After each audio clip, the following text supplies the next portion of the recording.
이렇게 감사한 마음을 가지고 공동체가 구현되는 밥상이라는 제목으로 하나님께서 주신 누가복음 7장 36절부터 50절까지의 말씀을 저와 여러분이 한 절씩 교독하도록 하겠습니다. 누가복음 7장 36절부터 50절까지의 말씀입니다. 제가 먼저 읽도록 하겠습니다.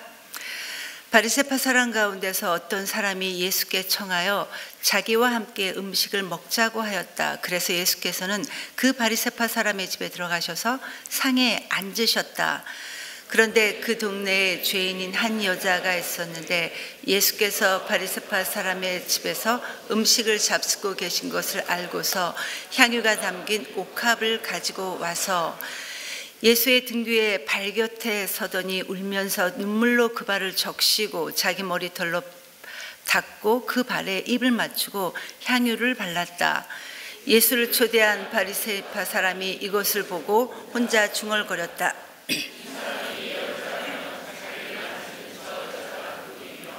어떠한 여자인지 알았을 텐데 그 여자는 죄인인데 예수께서 그에게 말씀하셨다. 시몬아, 내가 할 말이 있다. 시몬이 말했다. 선생님, 말씀하십시오. 예수께서 말씀하셨다. 어떤 돈놀이꾼에게 빚진 사람 둘이 있었는데 한 사람은 500데나리온을 빚지고 또 한 사람은 50데나리온을 빚졌다. 둘이 다 갚을 길이 없으므로 돈놀이꾼은 둘에게 빚을 없애주었다. 그러면 그 두 사람 가운데서 누가 그를 더 사랑하겠느냐? 시몬이 대답하였다. 더 많이 빚을 없애준 사람이라고 생각합니다. 예수께서 그에게 말씀하셨다. 내 판단이 옳다. 그런 다음에 그 여자에게로 돌아서서 시몬에게 말씀하셨다. 너는 이 여자를 보고 있는 거지? 내가 내 집에 들어왔을 때 너는 내게 발 씻을 물도 주지 않았다. 그러나 이 여자는 눈물로 내 발을 적시고 자기 머리털로 닦았다.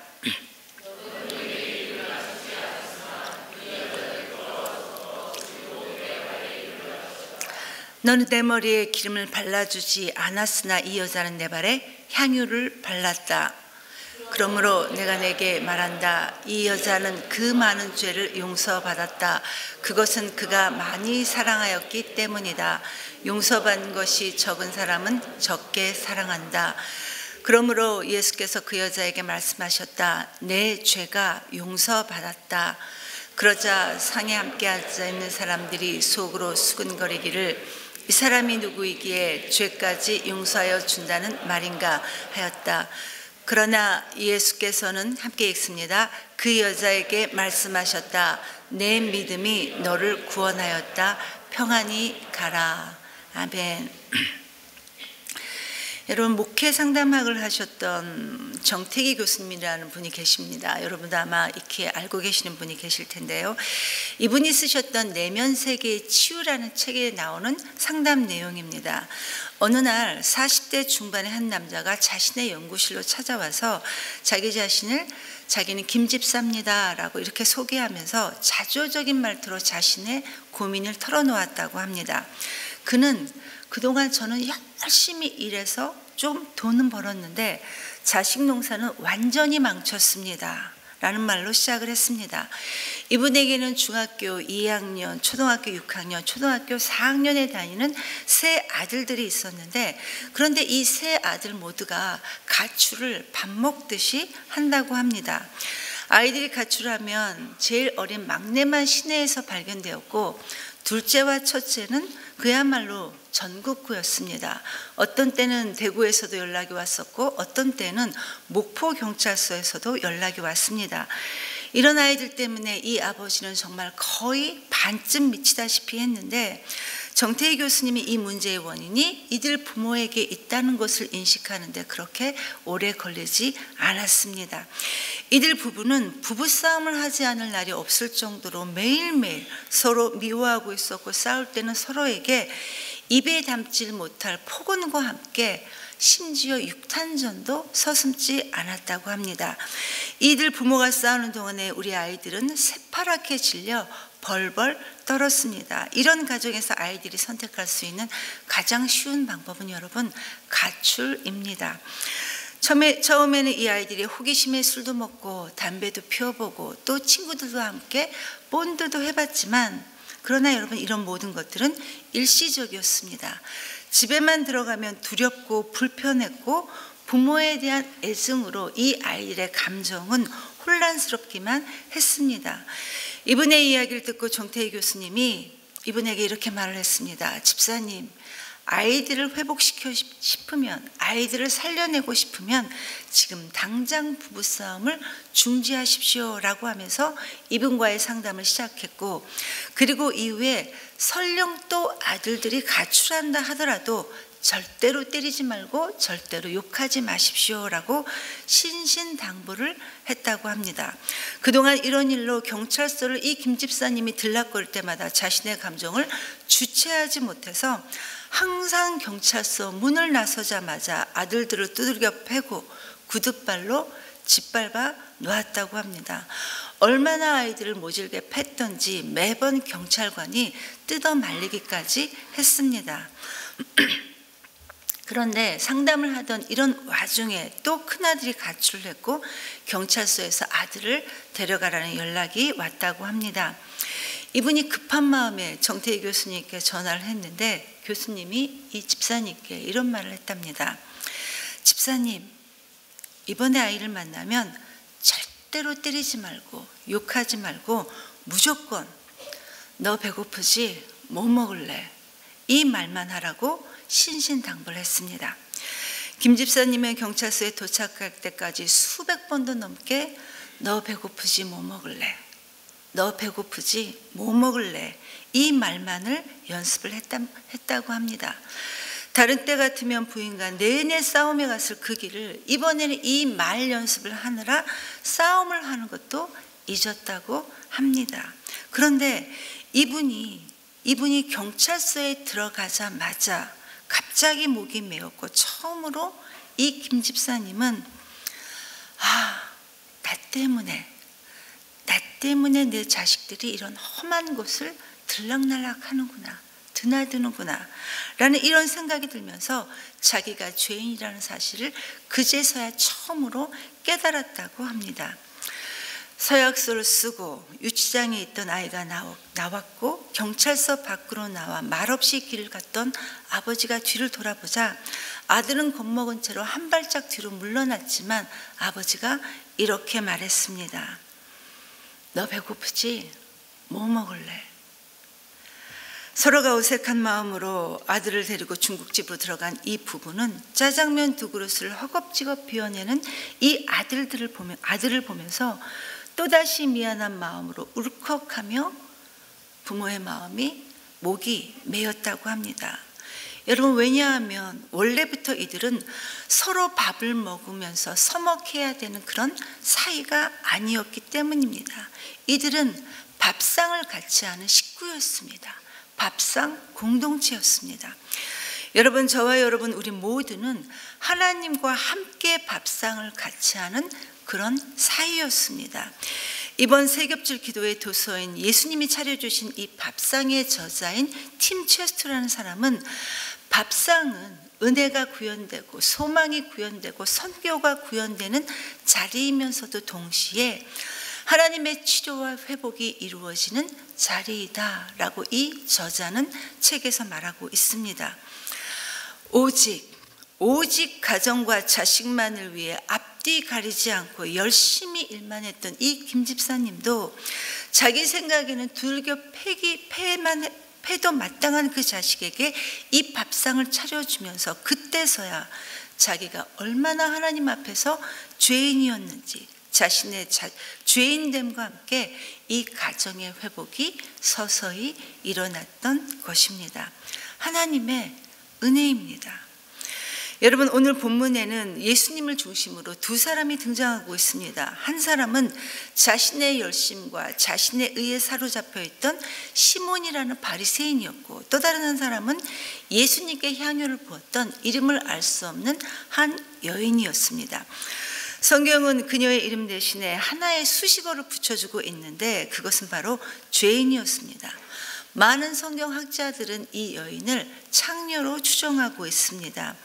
하나님을 향한 자신의 열심만으로 경건한 삶, 거룩한 삶, 이 삶을 이뤄가고 있던 바리새인과 죄인 하면 떠오르는 이 창녀, 분명한 대조를 이루는 듯한 이 두 사람이 지금 바리새인인 시몬의 집에서 예수님을 만나게 됩니다. 시몬은 예수님을 자신의 집으로 초대했지만 어떤 동기로 예수님을 초대했는지에 대한 이야기는 성경에서 말하고 있지는 않습니다. 그러나 선한 동기로 예수님을 초대했던 것은 아니었던 것 같습니다.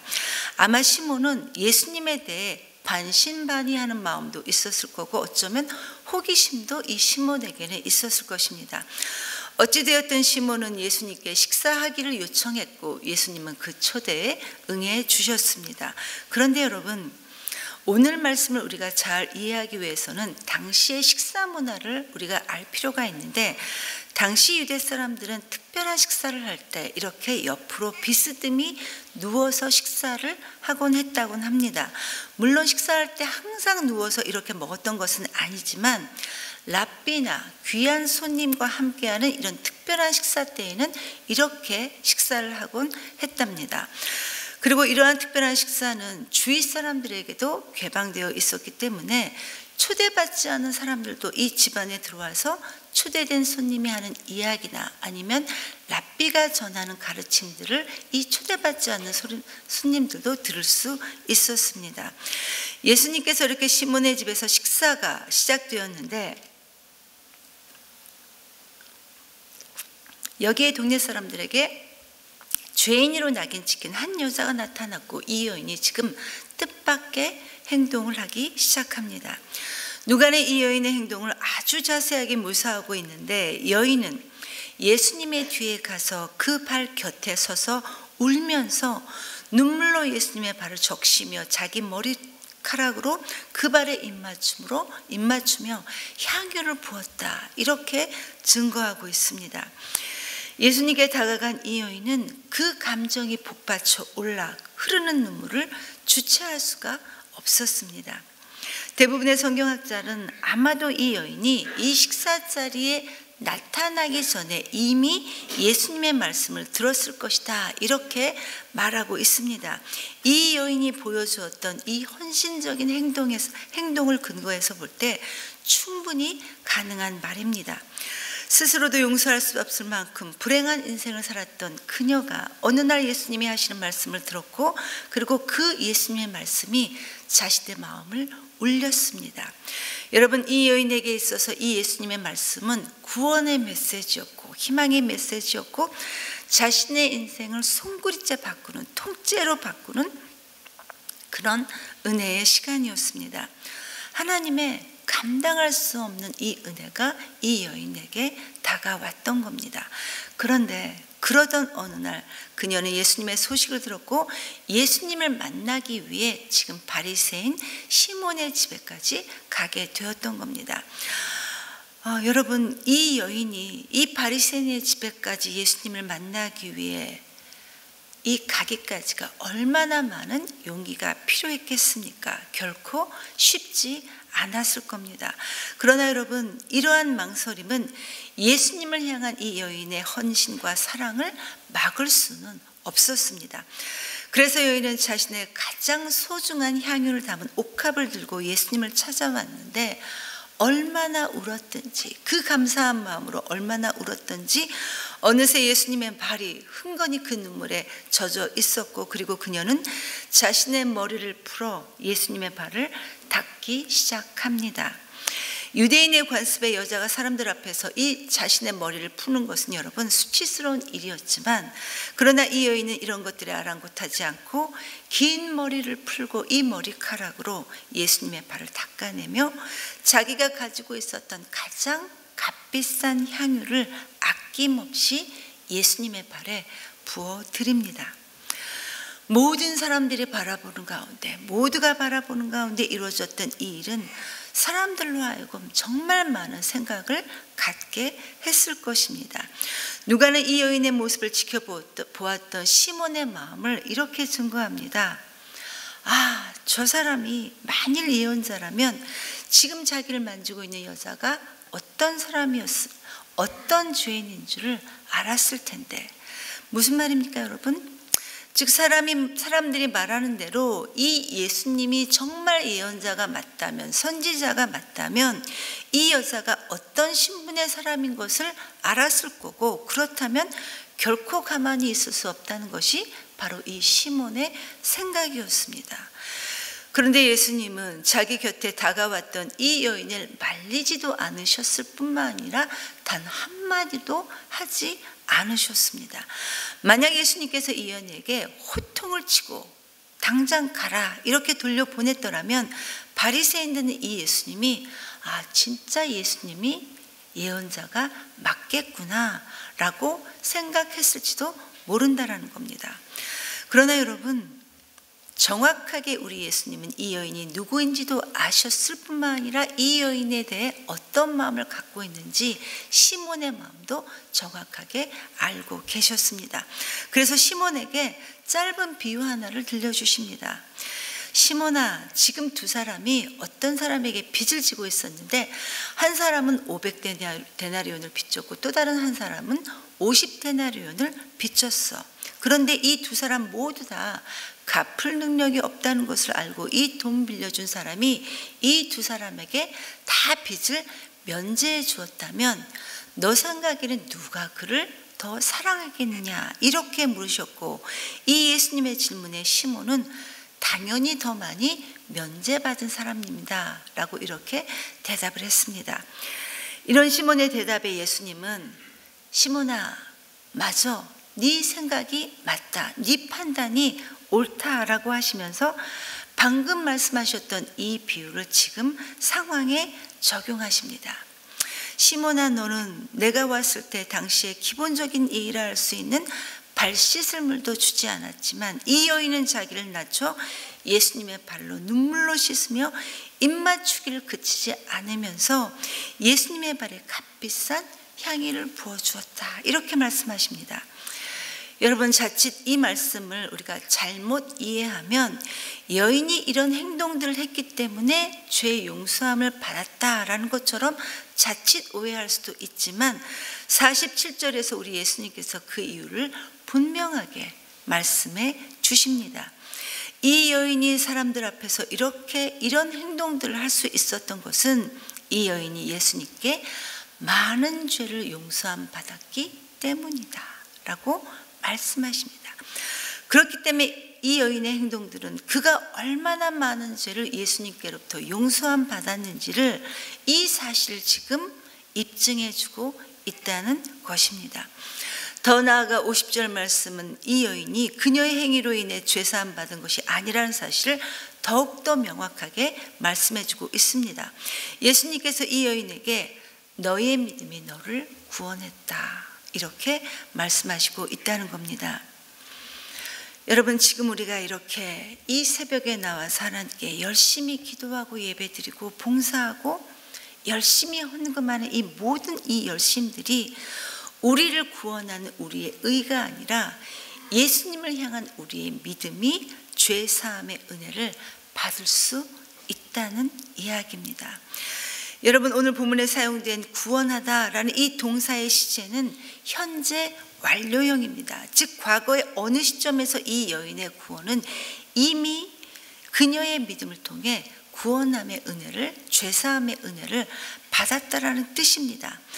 아마도 이 여인은 누가복음 5장에 나오는 예수님께서 중풍병자를 치유하시는 이 과정 중에서 주님께서 이 중풍병자에게 너 죄가 사함 받았다 이렇게 말씀하셨다는 사실을 아마도 알고 있었을 것이고, 그리고 자신의 죄 또한 예수님께서 충분히 자기의 죄를 용서해 주실 것이라 이렇게 믿었을 거라는 이야기입니다. 이러한 그녀의 예수님을 향한 믿음은 사람들의 차가운 시선을 뚫고 예수님께 나아오는 용기로 표출되었고 예수님을 향해 진심이 담긴 사랑의 행동들로 이어졌다는 것입니다.